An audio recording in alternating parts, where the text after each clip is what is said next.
Hello दोस्तों, नमस्ते। मैं सुरेश कुमार बोल रहा हूँ। आप कैसे? उम्मीद करता हूँ कि आप बहुत अच्छे होंगे। मेरी इस क्लास में आपका स्वागत है। कक्षा 10 का चैप्टर नंबर फर्स्ट, ज्योग्राफी, संसाधन एवं विकास, रिसोर्सेज एंड डेवलपमेंट। इस चैप्टर को मैं एक्सप्लेन करूँगा और पूरा का पूरा एक एक वर्ड जो शब्द होता है ना, उसको मैं एकदम पूरा का पूरा विश्लेषण करके आपको मैं समझाऊंगा। तो चलिए मेरे साथ बने रहिए इस चैप्टर के एंड एंड तक। तो चलिए, ये चैप्टर क्या कहना चाह रहा है? चैप्टर का नाम है रिसोर्सेज एवं विकास, इन विकास एंड डेवलपमेंट। अब जो हमारे पास रिसोर्सेज है, संसाधन है, तो उनको हम प्रयोग करके किस प्रकार डेवलप किया जाए। मतलब ऐसा ही हमें डेवलपमेंट नहीं चाहिए कि भाई रिसोर्सेज परमानेंटली ख़त्म हो जाए। तो विकास भी करना है, लेकिन संसाधन का प्रयोग भी करना है। लेकिन संसाधन क्योंकि सीमित है, तो फिर सीमित संसाधनों को हम किस प्रकार उनका मैनेजमेंट करके उनको किस प्रकार लगाए कि भाई विकास ही हो और संसाधन भी ख़त्म नहीं हो। आप समझ रहे हो ना मैं क्या कहना चाहता हूँ? तो चलिए मैं एक लाइन बाय लाइन इसको रीड करूँगा। क्या आप उन वस्तुओं का नाम बता सकते हैं जो गांवों और शहरों में हमारे जीवन को आराम पहुंचाती हैं? ऐसी वस्तुओं की एक सूची तैयार करें और इनको बनाने में प्रयोग होने वाले पदार्थों का नाम बताइए। ठीक है, यह हमें कह रहा है, इसको हम पढ़ने की ज़रूरत नहीं। आगे देख, हमारे पर्यावरण में उपलब्ध प्रत्येक वस्तु जो हमारी आवश्यकताओं को पूरा करने में प्रयुक्त हो जाती हैं, जिसको बनाने के लिए प्रौद्योगिकी उपलब्ध है, जो आर्थिक रूप से संभाव्य है और सांस्कृतिक रूप से मान्य है, वह एक रिसोर्सेज यानी संसाधन है। अब ये क्या कहना चाह रहा है कि हमारा जो पर्यावरण है, हमारी जो पृथ्वी है, उनमें जो प्रत्येक वस्तु हैं जो हमारी आवश्यकता को पूर्ति करती हैं। कौन सी वस्तु जो हमारी आवश्यकता की पूर्ति करती है? देखिए, प्रकृति है, वही तो हमारी आवश्यकता को पूर्ति कर रही है। प्रकृति के पास भूमि है, तो भूमि के ऊपर हम खेती करेंगे और वो खेती से वो फसल कहाँ उत्पादित होगी? उस भूमि पर होगी। तो प्रत्यक्ष रूप से हमें जो भूमि से ही तो सब कुछ मिल रहा है। अनाज भूमि पैदा करके दे रही है। जो पृथ्वी की सतह पर फल फ्रूट के जो पेड़ पौधे वो लग रहे हैं, उन्हीं से हमें सब कुछ मिल रहा है। तो प्रत्यक्ष रूप से प्रकृति ही हमारी जो मेन संसाधन है, और उनको ही हमें इस प्रकार प्रयोग करना है कि विकास भी हो और उस संसाधन वो भी सीमित ना हो। ये एक लाइन कहना चाह रही है। तो आप इसे ध्यान में रखेंगे। जिसको बनाने के लिए प्रौद्योगिकी एक उपलब्ध है, जो आर्थिक रूप से भी संभाव्य है और सांस्कृतिक रूप से मान्य है। अब कह रहा है, जो प्रकृति में जो मौजूद जो प्राकृतिक रिसोर्सेज है, उनमें कह रहा है कि टेक्नोलॉजी की बात आई यहाँ पर। देखिए, जिसको बनाने के लिए टेक्नोलॉजी उपलब्ध है। मतलब मान लीजिए, मैं आपको वापस भूमि का ही उदाहरण दूंगा कि ये आपका खेत है, पूरा खेत है। अब टेक्नोलॉजी क्या है कि भाई टेक्नोलॉजी ने एक ट्रैक्टर बना दिया। ये ट्रैक्टर बना दिया। पहले क्या करते थे कि हम हल से खेत जोतते थे, और इस खेत को जोतने के लिए हमें टाइम कितना लगता था? एक किसान 2-3 दिन, 4 दिन, 5 दिन में वो खेत जोतता था, और वो उतनी खेती करता था जितनी उसे आवश्यकता है, उसके परिवार का पेट भर जाए। वो कभी सोचता ही नहीं था कि भाई मैं इतना उत्पादित करके बाहर बाजार में बेच के आऊँ, क्योंकि वो सारा का सारा खेती का काम था, वो उसकी श्रम पर आधारित था, मेहनत पर आधारित था। और कोई भी इंसान आज जो खेती कर रहा है ना, वो 500-500 बीघा, 400-400 बीघा अकेला आदमी खेती कर रहा है। उस समय इतना पॉसिबल नहीं था, क्योंकि संभव ही नहीं है ना। एक आदमी हल के द्वारा या जो जानवर पशु के द्वारा कितना खेत जोत सकता है? फिर क्या हुआ कि टेक्नोलॉजी ने क्या किया कि ट्रैक्टर बना दिया। अब ट्रैक्टर बनाने से क्या हुआ कि खेती बहुत ज़्यादा विस्तारित। एक अकेला आदमी 700-700 बीघा, 500-500 बीघा अकेला आदमी खेती करने लग गया। तो और एक भूमि का साइकिल होता है कि भाई मान लीजिए ये खेत है और इस खेत में आपने 6 महीने कृषि की, तो इसे इस खेत की जो मृदा थी ना, जो सॉइल जिसे सॉइल बोलते हैं, उसको वापस उसी रूप में उपजाऊ होने के लिए कम से कम 4 या 5 6 महीने का टाइम लगता है। तो उसे उसी प्रकार एक फसल लेने के बाद 5 से 6 महीना उस भूमि को वहीं उसे वापस अपने जो पोषक तत्व है वो प्राप्त करने के लिए उसे 5 6 महीने ऐसे के ऐसे रखना पड़ता है। और वह जब वहाँ पर पड़ी रहेगी तो वो उपजाऊ तत्व वो वापस आकर पुनः उस फसल को पैदा करने के लिए वो उपलब्ध हो जाएगी। लेकिन टेक्नोलॉजी के बढ़ते इंसान क्या कर रहा है कि उस भूमि को लंबे समय तक पड़े नहीं रहने दे रहा है, और इस कारण भूमि की जो उपजाऊ क्षमता है क्या हो रही है, ख़त्म हो रही है। और धीरे धीरे इतना जितना आदमी मेहनत कर रहा है उतना अनाज उसे प्राप्त ही नहीं हो रहा है। तो ये परिभाषा यही कह रही है।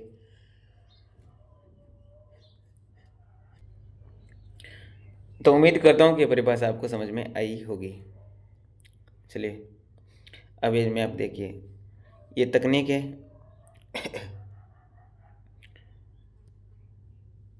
संस्था है प्रकृति, प्रौद्योगिकी और संस्थाओं के मध्य संबंध। ये पूरा का पूरा ग्राफ बना हुआ है।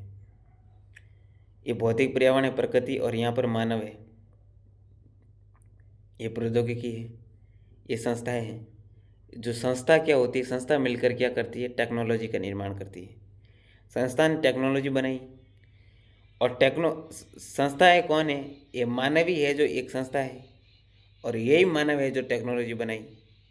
और मानव ने टेक्नोलॉजी कहाँ से किस लिए बनाई, सीधा का सीधा ये प्रकृति से अधिक उत्पादन प्राप्त करने के लिए इसने टेक्नोलॉजी का निर्माण किया। तो इस ग्राफ का मुख्य बिंदु कौन है, मानव है। संसाधन का विकास करने वाला कौन है, मानव है। टेक्नोलॉजी मानव मानव ही एक संस्था है, और इन्होंने मिलकर इस प्रकृति में डेवलपमेंट करने के लिए विकास को आगे बढ़ाया। चलिए आगे बढ़ते हैं।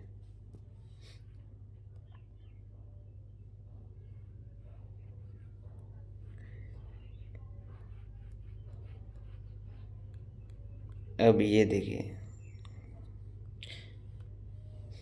हमारे पर्यावरण में उपलब्ध वस्तुओं की रूपांतर प्रक्रिया प्रकृति, प्रौद्योगिकी और संस्थाओं के पारस्परिक क्रियात्मक संबंध में निहित है।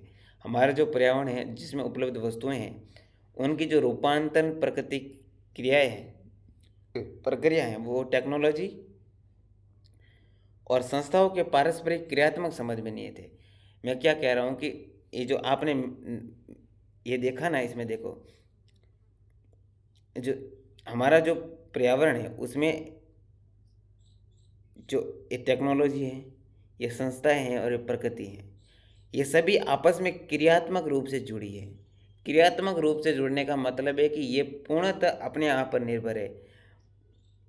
मानव प्रकृति पर निर्भर है।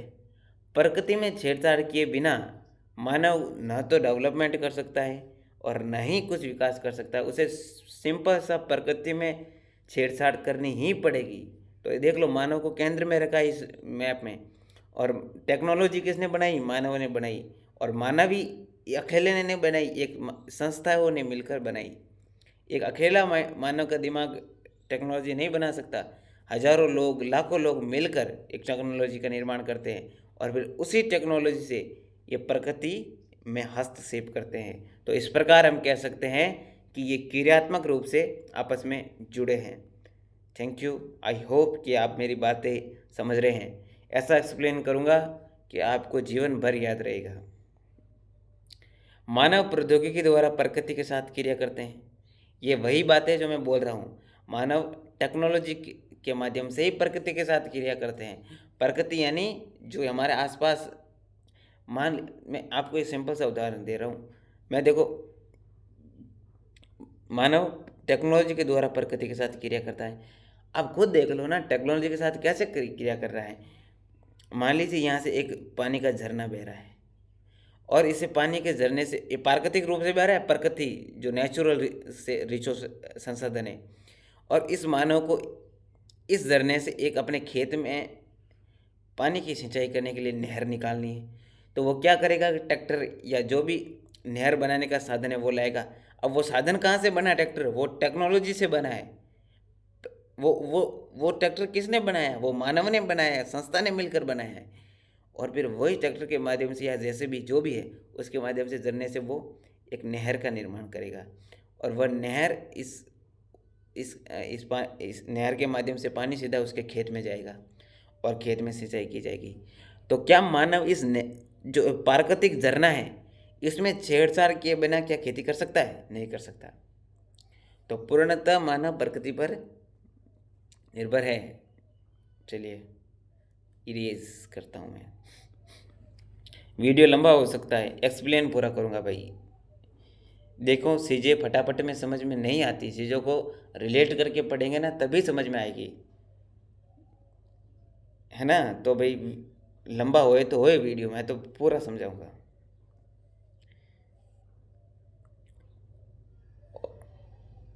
अपने आर्थिक विकास की गति को तेज करने के लिए संस्थाओं का निर्माण करते हैं। ये बात आपको समझे भाई। हम जो टेक्नोलॉजी या ये संस्थाएं मिलकर क्यों निर्माण करते हैं कि अपनी जो आर्थिक विकास है, जो इनकम के जितने भी मानव सोर्स कमा रहा है उसमें गति हो जाए और वो इनकम कमाना उसके लिए आसान हो जाए।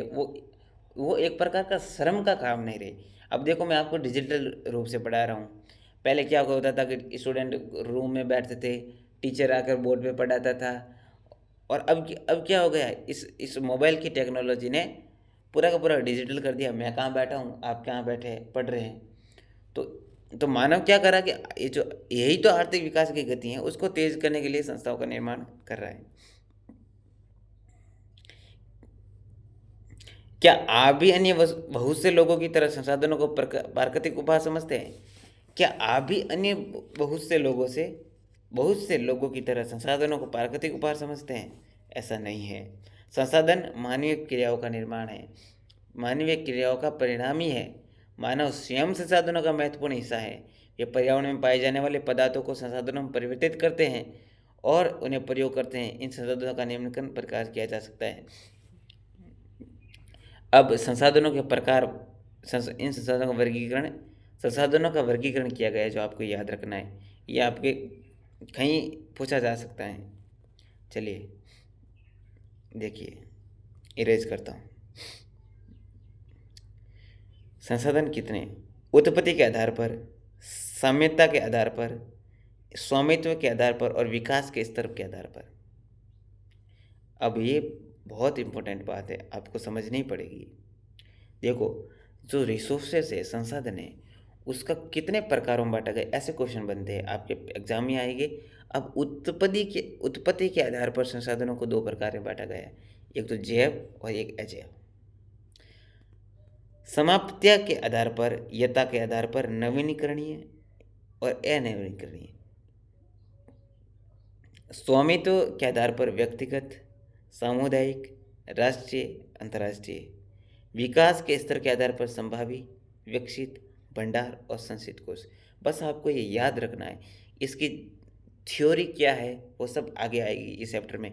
इस चैप्टर में होगी तो वो आपको आगे आ जाएगी, नहीं तो बड़ी क्लासों में 12वीं की बुकों में इसके बारे में पूरा का पूरा एक चैप्टर है। इस उत्पत्ति के आधार पर एक आपको पूरा चैप्टर मिलेगा। तो आप बस इस बुक्स में जितना दिया गया है उतना आप समझ लीजिए। अब मैं इनको पूरा एक्सप्लेन करूँगा तो बहुत लंबा हो जाएगा ना। तो आप बस ये याद रखिए कि संसाधनों को कितने वर्गीकरण में निम्न किया जा सकता है। उत्पत्ति के आधार पर संसाधन जैव और अजैव है। समाप्तिया के आधार पर नवीनीकरणीय और अनवीनीकरणीय है। स्वामित्व के आधार पर व्यक्तिगत, सामुदायिक, राष्ट्रीय। स्वामित्व यानी किसी संसाधन पर व्यक्तिगत एक अकेला उस संसाधन का स्वामित्व हो सकता है, या सामुदायिक एक पूरी संस्था मिलकर संसाधन की स्वामित्व या कर सकती है, या एक कोई राष्ट्र सरकार संसाधन का स्वामित्व रख सकती है, या अंतर्राष्ट्रीय जैसे कि जो अंतर्राष्ट्रीय हवाई अड्डे होते हैं वो सारे के सारे वो एक बड़ी बड़ी संस्थाएं उनको चलाती है। वो सब आगे आपको मिलेगा या इस चैप्टर में मिल जाएगा। अभी ग्राफ याद रखना है। संसाधन आपकी ग्राफ क्यों, आप जब बोर्ड परीक्षा में या आप कंपटीशन की या किसी भी तरह से ये क्लास देख रहे हैं, तो आप जब कोई आंसर लिखेंगे ना, तो उसको ग्राफ में शो करेंगे तो बहुत ही इंटरेस्टिंग उस एग्जामिनर जो आपकी कॉपी चेक करेगा उसके ऊपर इफेक्ट पड़ेगा और आपको पूरे में से पूरे वो मार्क्स देगा। तो चलिए संसाधन को हम किस प्रकार के आप ऐसे ग्राफ बनाएंगे और ये अपनी कॉपी में नोट करेंगे। प्राकृतिक और मानवीय। अब प्राकृतिक को नवीनीकरण योग्य, अनवीनीकरणीय, और मानवीय को संरचनाएं एवं संस्थाएं और मात्रा एवं गुणवत्ता। और फिर देखिए नवीनीकरण में भी सतत अतः प्रवाह, पवन, जल।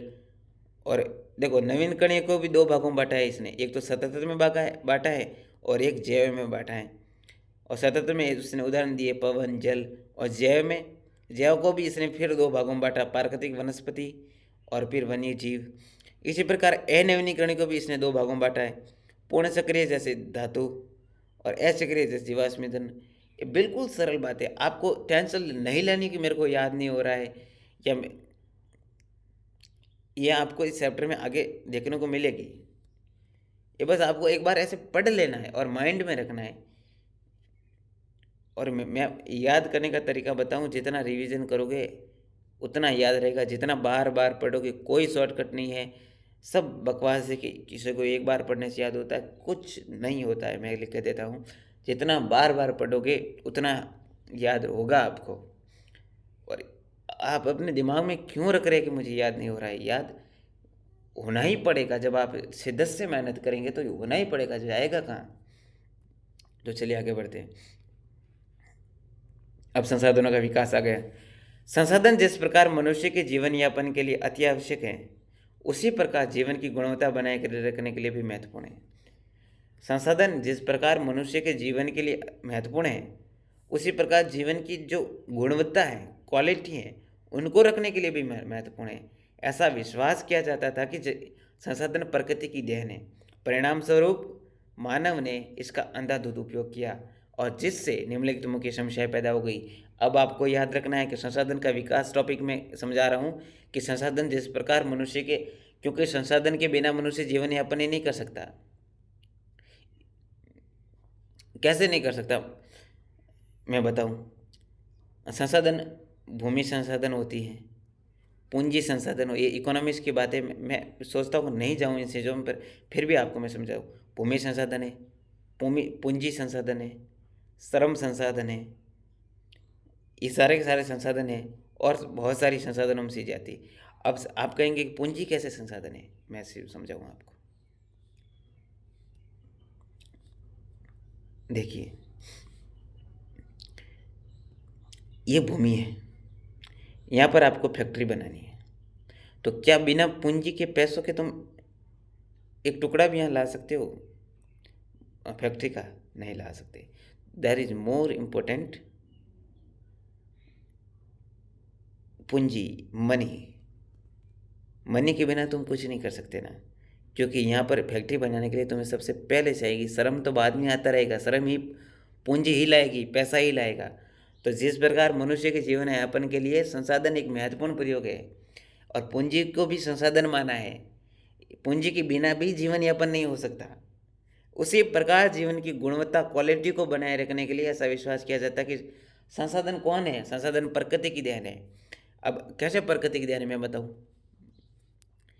तुम्हारे पास बहुत सारी पूंजी है और तुम्हें उस पूंजी को लगाने के लिए भूमि नहीं मिल रही है, जो जो तुम फैक्ट्री कहाँ बनाओगे भाई? बनाओगे तो भूमि के ऊपर ही बनाओगे ना। तो तुम्हारे पास भूमि नहीं है तो फिर तुम पूंजी का ही क्या करोगे? तो आपको बात समझनी है कि संसाधन ही प्रकृति की देन है।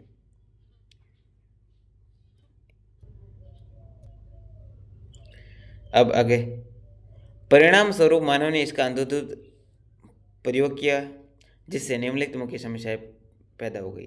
अब संसाधनों के अंधाधुंध प्रयोग से कौन कौन सी समस्याएं पैदा हो गई, ये बातें आपको पॉइंट वाइज याद रखनी है, एग्जाम में पूछी जाती है। तो देखिए, कुछ व्यक्तियों के लालच व संसाधनों का हास। संसाधन समाज के कुछ ही लोगों के हाथ में आ गए, जिससे समाज दो हिस्सों, संसाधन संपन्न एवं संसाधनहीन अर्थात अमीर और गरीब में बढ़ गया। संसाधन के अंधाधुंध शोषण से जो वैश्विक परिस्थितियाँ संकट पैदा हो गई, जैसे भूमंडलीय तापन, ओजोन परत अवशेष, पर्यावरण प्रदूषण, भूमि निम्नीकरण आदि।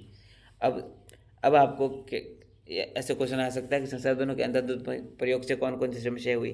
तो आप लिखेंगे कि मानव ने लालच में इतना आ गया कि वो अपने लोभ की पूर्ति के लिए संसाधनों की सही उपयोग ही नहीं किया, और लालच से अंधाधुंध उसने ऐसा प्रयोग कर लिया संसाधनों का कि संसाधन नष्ट के होने की कगार पर आ गई। संसाधन समाज के या तो ऐसे हो गया कि कुछ ही अमीर वर्ग के हाथों में आ गए, जिससे अमीर और गरीब के बीच में एक खाई पड़ गई, और उस अमीर ने उस संसाधन को पूरा प्रयोग करके अपनी धन पूर्ति कर ली, और गरीब गरीब ही होता गया और अमीर अमीर होता गया। अच्छा, संसाधन संपन्न एवं संसाधनहीन अर्थात अमीर और गरीबों में बट गया। संसाधन के अंधाधुंध शोषण से वैश्विक परिस्थितियाँ मतलब देखिए अंधाधुंध प्रयोग करने से कैसे हो गया। एक कह रहा ओजोन परत का अवक्षेपण हो गया, पर्यावरण प्रदूषण हो गया। मान लीजिए कोई फैक्ट्री है, फैक्ट्री ने अपनी लोभ या लालच के लिए उसने करोड़ों में टर्नओवर करने के लिए उसने प्रकृति का ख्याल ही नहीं रखा कि इस फैक्ट्री से जो गंदा पानी जाएगा वो बाहर एक नदी निकल रही है शुद्ध प्रकृति की एकदम, और उसमें जाकर मिल जाएगा, और वो उस अच्छा, पर्यावरण प्रदूषण और भू निम्नीकरण आदि हो गया। ठीक है, अब आगे बढ़ते हैं। अभी आपको याद रखना है रियो डी जेनेरो पृथ्वी सम्मेलन 1992। अब क्वेश्चन आ सकता है रियो डी जेनेरो पृथ्वी सम्मेलन कब हुआ, तो आप कहेंगे 1992 में हुआ। जून 1992 में 100 से अधिक राष्ट्राध्यक्ष ब्राज़ील के रियो डी जेनेरो में प्रथम अंतर्राष्ट्रीय पृथ्वी सम्मेलन में एकत्रित हुई। सम्मेलन का आयोजन विश्व स्तर पर उभरते पर्यावरण संरक्षण और सामाजिक आर्थिक विकास की समस्याओं का हल ढूंढने के लिए किया गया, और इस सम्मेलन में एकत्रित नेताओं ने भूमंडलीय जलवायु परिवर्तन और जैविक विविधता पर एक घोषणा पत्र पर हस्ताक्षर किया, और रियो सम्मेलन में भूमंडलीय वन सिद्धांतों फॉरेस्ट प्रिंसिपल्स पर सहमति जताई, और 21वीं शताब्दी में सतत पोषणीय विकास के लिए एजेंडा 21 की स्वीकृति दी। ये आपको पूरा का पूरा याद रखना है। ये चीज़ें आपको याद रखनी है, फैक्ट है कि ये कब हुआ था, कि 1992 में हुआ था। कितने लोग थे, तो 100 से अधिक थे। कि कौन से शहर में हुआ था, तो ब्राज़ील का कौन सा शहर, रियो डी जेनेरो। ये कौन सा सम्मेलन था, तो कहेंगे प्रथम अंतर्राष्ट्रीय सम्मेलन था। और सम्मेलन का आयोजन किसके लिए हुआ था, कि आप कहेंगे कि विश्व स्तर पर जो पर्यावरणीय संरक्षण और सामाजिक आर्थिक विकास की जो समस्याएं हो रही थी उनको हल करने के लिए हुआ था। और इसे कौन सी स्वीकृति दी गई, तो आप कहेंगे एजेंडा 21 की स्वीकृति दी गई। ये बातें इस टॉपिक से आपको याद रखनी है। एजेंडा 21 क्या है, अभी ये क्वेश्चन आ सकता है कि एजेंडा 21 क्या है। ये एक घोषणा है जिसे 1992 में ब्राज़ील के शहर रियो डी जेनेरो में संयुक्त राष्ट्र पर्यावरण और विकास सम्मेलन के तत्वाधीन में राष्ट्राध्यक्षों द्वारा स्वीकृत किया गया था, और इसका उद्देश्य भूमंडलीय सतत पोषणीय विकास हासिल करना है। और ये कार्यसूची है जिसका उद्देश्य समान हितों और पारस्परिक आवश्यकताओं एवं सम्मिलित जिम्मेदारियों के अनुसार विश्व सहयोग के द्वारा पर्यावरणीय क्षति, गरीबी, लोगों से निपटना। एजेंडा 21 का मुख्य उद्देश्य ये है कि प्रत्येक स्थानीय निकाय अपना स्थानीय एजेंडा 21 तैयार करे। इसका मुख्य उद्देश्य आपको याद रखना है कि जो प्रत्येक स्थानीय इकाई है वो अपना इस एजेंडा 21 तैयार करे।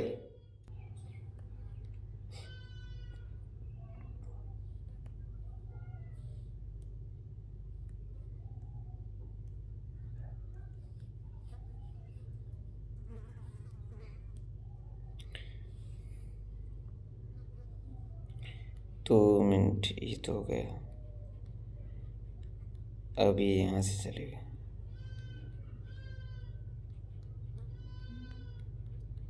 इसको मैं जो संसाधन का विकास हेडिंग थी उसी की लाइन है जो हम पढ़ रहे। मानव जीवन की गुणवत्ता और विश्व शांति बनाए रखने के लिए संसाधनों का समाज में न्याय संगत बंटवारा आवश्यक हो गया है। यदि कुछ ही व्यक्ति या देशों द्वारा संसाधनों का वर्तमान दोहन जारी रहता है तो हमारी पृथ्वी का भविष्य खतरे में पड़ सकता है। ये कह रहा है कि यदि एक सीमित व्यक्तियों के बीच में भी संसाधनों का दोहन जारी रहा तो पृथ्वी को खतरा हो सकता है। इसलिए हर तरह के जीवन का अस्तित्व बनाए रखने के लिए संसाधनों के उपयोग की योजना बनाना अति आवश्यक है। और सतत अस्तित्व सही अर्थ में सतत पोषणीय विकास का ही एक हिस्सा है। और कह रहा है कि जो सतत अस्तित्व है सही अर्थ में एक सतत पोषणीय विकास का ही हिस्सा है।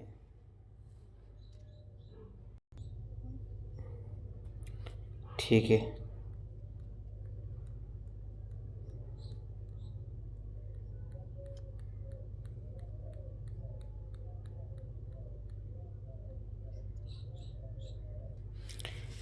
अब हमारा अगला आता है संसाधन नियोजन, यानी रिसोर्सेज का किस प्रकार नियोजन किया जाए। संसाधनों के विवेकपूर्ण उपयोग के लिए नियोजन एक सर्वमान्य रणनीति है। अब संसाधन होते हैं, उनका हम सही ढंग से किस प्रकार उपयोग करें, उसके लिए हमें उस एक नियोजन बनाना पड़ेगा, उसकी एक योजना बनानी पड़ेगी, और तभी संसाधन का हम सही उपयोग कर सकते हैं। इसलिए भारत जैसे देश में जहाँ संसाधनों की उपलब्धता में बहुत अधिक विविधता है, और ये भी महत्वपूर्ण है, यहाँ ऐसे प्रदेश भी हैं जहाँ एक तरह के संसाधनों की प्रचुरता है, परंतु दूसरी तरफ संसाधनों की कमी है। कुछ ऐसे प्रदेश भी हैं जो संसाधनों की उपलब्धता के संदर्भ में आत्मनिर्भर है, और कुछ ऐसे प्रदेश भी हैं जहाँ संसाधन की अत्यधिक कमी। अब कह रहा है कि संसाधनों का हमें नियोजन करना पड़ेगा, यानी भारत में कुछ क्षेत्र ऐसे हैं जहाँ पर संसाधन बहुत ज़्यादा है, कुछ ऐसे हैं जहाँ पर संसाधन बिल्कुल नहीं है। तो हमें जहाँ पर हैं वहाँ पर उनको जितनी आवश्यकता है उतना इस्तेमाल करें, यार बाकी जो जहाँ पर कमी है वहाँ पर भेजा जाए, ताकि एक संतुलन बन जाए संसाधनों के उपयोग का। ये कहना चाह रहा है ना। उदाहरणतः झारखंड, मध्य प्रदेश, छत्तीसगढ़ आदि प्रांतों में खनिजों और कोयलों के प्रचुर भंडार है। अब कह रहा कि जो झारखंड है, मध्य प्रदेश है, छत्तीसगढ़ है, इनमें खनिज कोयला बहुत ज़्यादा है। अरुणाचल प्रदेश में जल संसाधन प्रचुर मात्रा में पाए जाते हैं, परंतु मूल विकास की कमी है। अब कह रहा है कि इन क्षेत्रों में संसाधन तो बहुत सारा है, लेकिन यहाँ पर विकास की कमी है। राजस्थान में पवन सौर ऊर्जा संसाधनों की बहुतायत है, लेकिन जल संसाधन की कमी है। अब ये कह रहा है कि अरुणाचल प्रदेश में जल संसाधन बहुत ज़्यादा है, लेकिन राजस्थान में जल संसाधन की कमी है, और राजस्थान में पवन ऊर्जा और सौर ऊर्जा संसाधन की बहुतायत है। तो जहाँ पर जल संसाधन की कमी है और यहाँ पर अरुणाचल प्रदेश में इसकी कमी है, तो इसमें ये कह रहा है कि मूल विकास की कमी है। तो संसाधन अगर बहुत ज़्यादा है फिर भी वहाँ पर विकास नहीं हो रहा है, तो वो संसाधन का कोई फायदा नहीं है। ये लाइन कहना चाह रहा है। ठीक है, अब आगे क्या कह रहे हैं। लद्दाख का शीत मरुस्थल प्रदेश के अन्य भागों से अलग थलग पड़ता है। ये प्रदेश सांस्कृतिक विरासत का धनी है। अब जो लद्दाख का जो शीत मरुस्थल देश है वो अन्य भागों से अलग थलग पड़ता है, पर यह प्रदेश क्या है, सांस्कृतिक विरासत का धनी है, परंतु यहाँ जल, आधारभूत अवसंरचनाएं तथा कुछ महत्वपूर्ण खनिजों की कमी है। इसलिए राष्ट्रीय, प्रांतीय, प्रादेशिक और स्थानीय स्तर पर संतुलित संसाधन नियोजन की आवश्यकता है। उम्मीद करता हूँ कि आपको ये लाइन समझ में आई। बिल्कुल सरल है, तो इसमें कुछ समझाने की ज़रूरत ही नहीं है।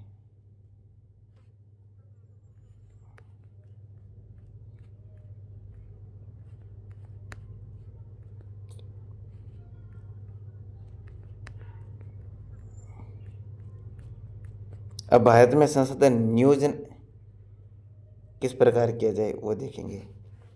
अब भारत में संसाधन नियोजन कैसे है, ये पूरा का पूरा पढ़ें। संसाधन नियोजन एक जटिल प्रक्रिया है जिसमें निम्नलिखित सोपान है। कैसे?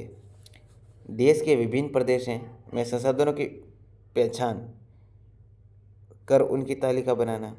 अब कह रहा है कि संसाधन नियोजन के लिए कैसे योजना बनाए, नियोजन कैसे करें। तो कह रहा है कि पहचान कर उनकी एक तालिका बनाओ नियोजन की। फिर इस कार्य में क्षेत्रीय सर्वेक्षण, मानचित्र बनाना, संसाधनों का गुणात्मक मात्रात्मक अनुमान लगाना व मापन करना। इस तालिका में लिख दो कि पहला तो सर्वेक्षण करो, फिर उनका एक मानचित्र बनाओ, फिर उनके जो संसाधनों की गुणवत्ता कितनी है उनका मात्रात्मक अनुमान लगाओ और माप करके एक तालिका बनाओ। अब फिर आगे कह रहा है संसाधन विकास योजनाएं लागू करने के लिए जो टेक्नोलॉजी है, कौशल है, संस्थागत नियोजन ढांचा तैयार करो। फिर कह रहा कि संसाधन विकास योजनाओं और राष्ट्रीय विकास योजनाओं में समन्वय स्थापित करना। जो जितने भी जो राज्य सरकार द्वारा या केंद्र सरकार द्वारा संसाधन विकास योजनाएं हैं, उन दोनों में समन्वय स्थापित करो। स्वाधीनता के बाद भारत में संसाधन नियोजन के उद्देश्य की पूर्ति के लिए प्रथम पंचवर्षीय योजना से ही प्रयास किए जा रहे। कह रहा है कि जब देश आज़ाद हुआ था उसके बाद से जो पहली पंचवर्षीय योजना लागू की गई थी, उसी से ही योजना का मुख्य उद्देश्य रहा है कि प्रथम पंचवर्षीय योजना से ही संसाधन एक मुख्य जो राष्ट्र नेता है उनका कार्य रहा है।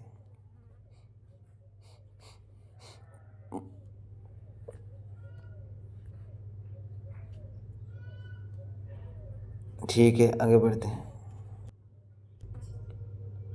परंतु टेक्नोलॉजी और संस्थाओं में तदन रूपी परिवर्तनों के अभाव में मात्र संसाधनों की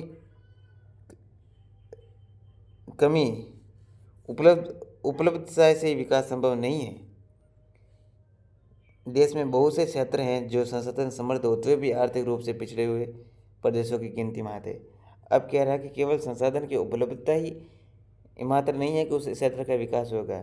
ये कह रहा है कि ऐसे कहीं देश है जहाँ पर संसाधन बहुत सारे हैं फिर भी वो क्षेत्र पिछड़े हुए हैं। इसके विपरीत कुछ ऐसे प्रदेश हैं जहाँ पर संसाधन है ही नहीं लेकिन आर्थिक रूप से डेवलप है।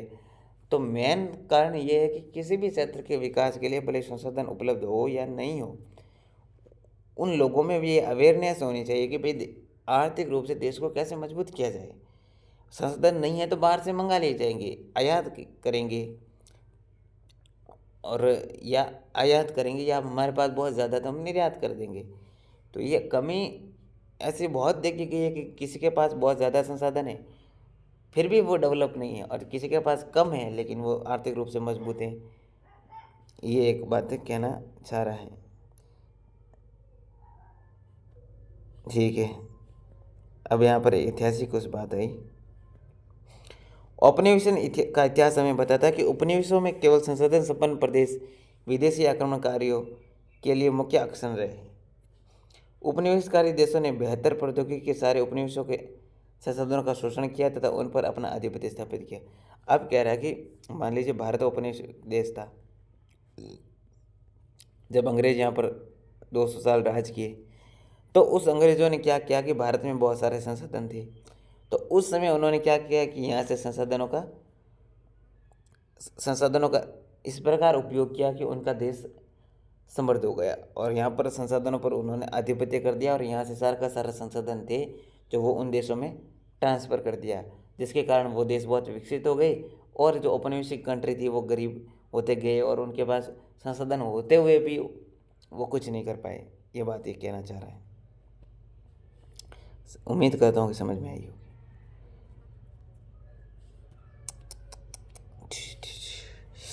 अतः संसाधन किसी प्रदेश के विकास में तभी योगदान दे सकते हैं जब वहाँ उपयुक्त प्रौद्योगिकी विकास और संस्थागत परिवहन किए जाए। उपनिवेशन के विभिन्न चरणों में भारत ने इन सब का अनुभव किया है। अतः भारत में विकास सामान्यतः संसाधन विकास लोगों के मुख्य संसाधन की उपलब्धता पर ही आधारित नहीं है, बल्कि इसमें टेक्नोलॉजी, मानव संसाधन की गुणवत्ता और ऐतिहासिक का भी अनुभव रहा है। ये समझ में आ गया होगा आपको। अब संसाधनों का संरक्षण कैसे करें। अब संसाधन तो है लेकिन उनका संरक्षण कैसे किया जाए वो भी तो समझ में आना चाहिए ना। संसाधन किसी भी तरह के विकास में महत्वपूर्ण भूमिका निभाते हैं। किसी भी प्रकार का डेवलपमेंट करना है तो संसाधन वेरी वेरी इम्पोर्टेंट है। परंतु संसाधनों का विवेकहीन उपयोग देख बहुत अच्छी बात है, ये आपको दिमाग में। अब देखिए ये क्या कह रहा है कि संसाधन तो आपके पास बहुत है लेकिन आप उनका दिमाग से विवेकपूर्ण उपयोग नहीं करेंगे तो वह संसाधन आकर भी चला जाएगा। मान लीजिए आपके पास 100 रुपया है, तो आप इन 100 रुपये का प्रयोग यदि सही रूप से नहीं किया तो इस 100 रुपये मान लीजिए एक संसाधन ही है लेकिन आपने इसका गलत प्रयोग कर लिया तो ये ख़त्म हो जाएगा। एक लो लेवल का उदाहरण आप समझ लीजिए, आप इसको रिलेट कर दीजिए इन चीज़ों से। तो इस 100 रुपये को आप कहाँ सही प्रयोग करेंगे, ताकि इन 100 रुपये का आप सही इस्तेमाल कर सके। आप क्या करेंगे, इससे मान लीजिए 100 रुपये की आप, तो आप 100 रुपये की मान लीजिए आपको चीनी की आवश्यकता थी, तो अपन चीनी खरीद ली, तो उसको आपने चीनी आपको 100 रुपये के 2 महीना चल गई, तो आपने उसका सही जगह उपयोग कर दिया, जो आपके आवश्यकता की पूर्ति कर ली। मान लीजिए आप 100 रुपये को ऐसी जगह खर्च करते जहाँ आपको क्यों ज़रूरत ही नहीं थी, तो फिर वो आपका एक संसाधन का विवेकहीन प्रयोग नहीं होगा। समझता हूँ कि आप बात रिलेट कर ली होगी।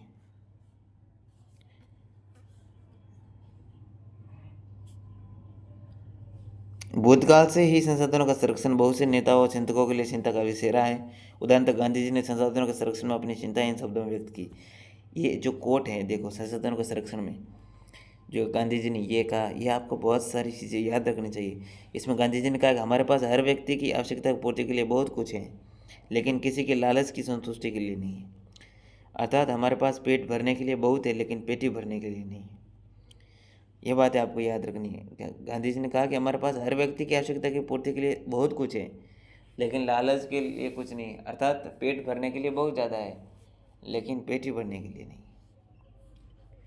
ये संशोधन के संबंध में गांधी महाराज के कोट हैं जो आपको याद रखने हैं। ठीक है,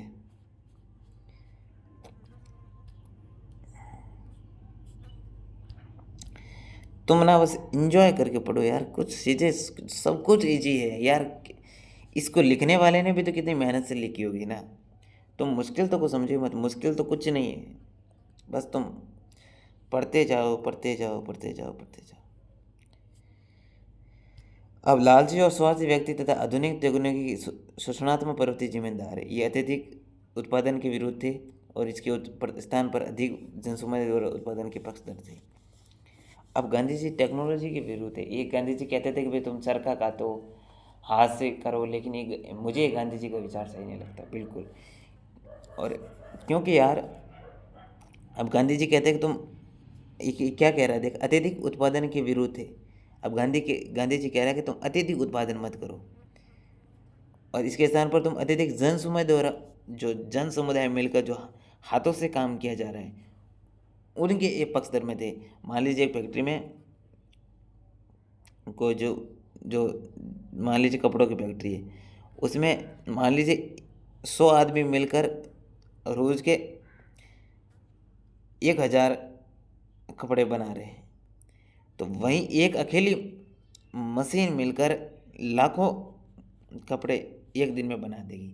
तो भाई इसमें फ़ायदा किस में हुआ कि भाई 100 आदमियों को एक तो उनको पेमेंट देना नहीं पड़ेगा, सिर्फ एक अकेली मशीन इतना सारा प्रोडक्शन उत्पादन कर देगी, और जब इतना ज़्यादा उत्पादन मार्केट में जाएगा तो इनसे बहुत ज़्यादा प्रॉफिट पैसा मिलेगा। तो इसमें फ़ायदा तो है, लेकिन इस फ़ायदे के पीछे उनका एक बात है कि जब ऐसा होगा ना, तो ये सारा का सारा एक अमीर वर्ग के हाथ में चला जाएगा। क्योंकि ये मशीन कौन खरीद पाएगा भाई, जो अमीर है, जिसके पास पैसा है, और वही उत्पादन अपने हाथों में ले लेगा, तो गरीब गरीब ही रह जाएगा। इसके पीछे गांधी जी सही भी थे लेकिन गलत भी थे, क्योंकि फिर जनसमुदाय द्वारा उत्पादन कराएंगे तो फिर वो देश उसी स्तर पर रहेगा, ना तो अमीर होगा ना गरीब होगा, तो आर्थिक स्थिति सुधरेगी नहीं, है ना।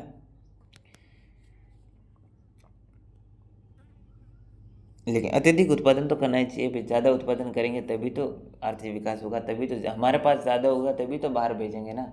जब हमारे पास हमारे उपयोग के लिए होगा तो हम उसको बाहर निर्यात कैसे करेंगे, ज़्यादा पैसा कहाँ से कमाएंगे। तो वही है।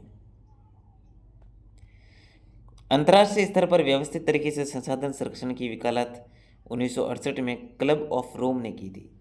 अंतर्राष्ट्रीय स्तर पर व्यवस्थित तरीके से संसाधन संरक्षण की वकालत 1968 में क्लब ऑफ रोम ने की थी। तत्पश्चात 1974 में सुमेशर ने अपनी पुस्तक स्मॉल इज़ ब्यूटीफुल में इस विषय पर गांधी जी के दर्शन की एक बार फिर से पुनरावृत्ति की है। 1987 में ब्रंटलैंड आयोग रिपोर्ट द्वारा वैश्विक स्तर पर संसाधन संरक्षण के मूलाधार योगदान किया गया है। इस रिपोर्ट ने सतत पोषणीय विकास सस्टेनेबल डेवलपमेंट की संकल्पना प्रस्तुत की है और संसाधन संरक्षण की वकालत की।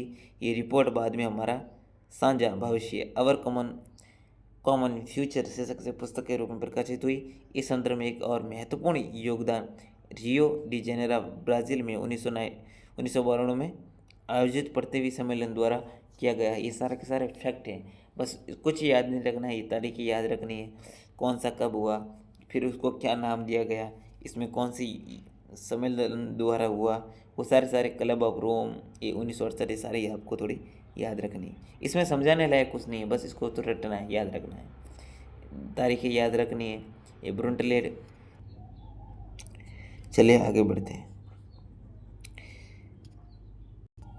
अब ये लास्ट टॉपिक जो भू संसाधन पढ़ते हैं, फिर इस वीडियो को मैं ख़त्म करूँगा। ये वीडियो शायद 2 पार्ट या पार्ट 1 या 2 भाग हो जाएंगे इसके।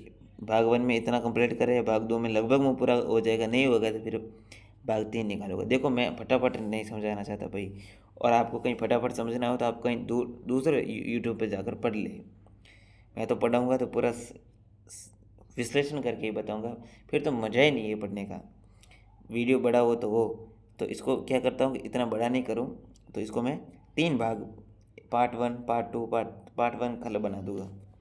ऐसे करके मैं अपलोड कर लेता हूँ, है ना। तो ठीक है, हम भूमि पर रहते हैं, इसी पर अनेक आर्थिक क्रियाकलाप करते हैं और विभिन्न रूपों में इसका उपयोग करते हैं। अतः भूमि एक बहुत महत्वपूर्ण प्राकृतिक संसाधन है।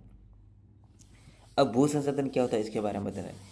क्या कि हम विभिन्न प्रकार के आर्थिक क्रियाकलाप करते हैं ना, हम खेती करते हैं, कोई फैक्ट्री में काम करता है, कोई अपना कोई धंधा कर रहा है, कुछ भी कर रहा है, आर्थिक जो अपने जीवन चलाने के लिए कुछ ना कुछ तो हम कर ही रहे ना। फिर भूमि एक महत्वपूर्ण प्राकृतिक संसाधन है। फिर कह रहा है कि जो भूमि है वो एक महत्वपूर्ण प्रकृति के द्वारा दिया गया हमारे संसाधन है। प्राकृतिक वनस्पति, वन्य जीवन, मानव जीवन, आर्थिक क्रियाएं, परिवहन, संसार व्यवस्था भूमि पर ही आधारित है। मानव भूमि पर निर्भर है, आर्थिक क्रियाएं भी भूमि पर निर्भर है, संसार व्यवस्थाएं भी भूमि पर निर्भर है, परिवहन भी भूमि पर निर्भर है। ये सारी की सारी भूमि से रिलेटेड है। बस है तो भाई कहाँ चलेगी, भूमि के ऊपर ही चलेगी ना। तो ये तो हम दिमाग लगा सकते हैं, परंतु भूमि एक सीमित संसाधन है, इसलिए उपलब्ध भूमि का विभिन्न उद्देश्यों के लिए उपयोग सावधानी और योजनाबद्ध तरीके से होना चाहिए। फिर कह रहा है कि भूमि भी सीमित है। अब सीमित कैसे है? सीमित का प्रकार है कि दिन प्रतिदिन लोग बढ़ रहे हैं, जनसंख्या बढ़ रही है, और हमारे भारत ने तो पूरे विश्व में प्रथम स्थान प्राप्त कर लिया है इस क्षेत्र में जनसंख्या के मामले में। और इतने सारे लोग जन्म ले रहे हैं तो उनको फिर भाई बसाने के लिए भूमि की भी तो आवश्यकता होगी ना। तो सावधानी और योजनाबद्ध तरीके से होना चाहिए, और भूमि का प्रयोग भी योजनाबद्ध तरीके से होना चाहिए। क्योंकि मान लीजिए आपको 30 फुट के एरिया में मकान बनाना है, तो आप 30 फुट के एरिया में मकान बनाओ और उसी मकान को इतनी मजबूत इसके जो नींव भर दो ताकि इसके ऊपर विभिन्न प्रकार के जो है वो क्या, उसी को एक बिल्डिंग में कन्वर्ट कर दो, ताकि इसके ऊपर और इसके ऊपर और इसके ऊपर, ताकि इस 30 फुट के एरिया में विभिन्न बहुत ज़्यादा लोगों का बसाव हो जाए। इस प्रकार से हम योजनाबद्ध तरीके से भूमि का प्रयोग करो, है ना। ठीक है, योजनाबद्ध तरीके से भूमि का प्रयोग करो। भारत में भूमि पर विभिन्न प्रकार की भू आकृतियाँ हैं, जैसे पर्वत, पठार, मैदान, द्वीप पाए जाते हैं। लगभग 43% भू क्षेत्र मैदान है, और जो कृषि और उद्योग के विकास के लिए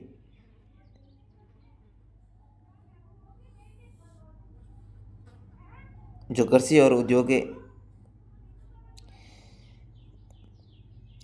43%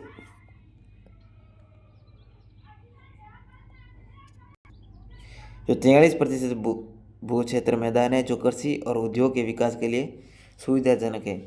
पर्वत पूरे भू क्षेत्र के 30% भाग पर विस्तृत हैं, और वे कुछ बारहमासी नदियों के प्रवाह को सुनिश्चित करते हैं। पर्यटन विकास के लिए अनुकूल परिस्थितियां प्रदान करते हैं, और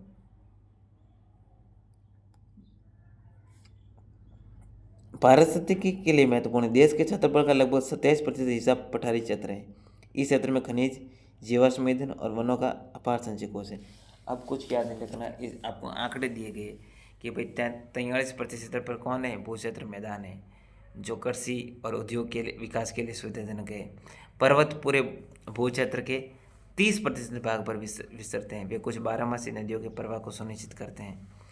पर्यटन विकास के लिए अनुकूल परिस्थितियां प्रदान करता है और पारिस्थितिकी के लिए महत्वपूर्ण है। देश के क्षेत्रफल का लगभग 27% हिस्सा पठारी क्षेत्र है।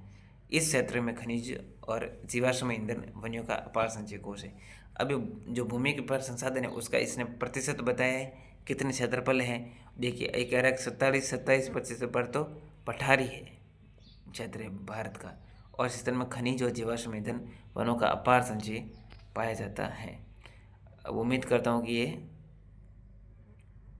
आपको कल से हम पढ़ेंगे क्या, भू उपयोग। कल से हमारी टॉपिक होगी भू उपयोग। तो एंड में सभी को प्यारा सा धन्यवाद। उम्मीद करता हूँ कि आपको क्लास समझ में आई होगी। धन्यवाद, थैंक यू, बाय।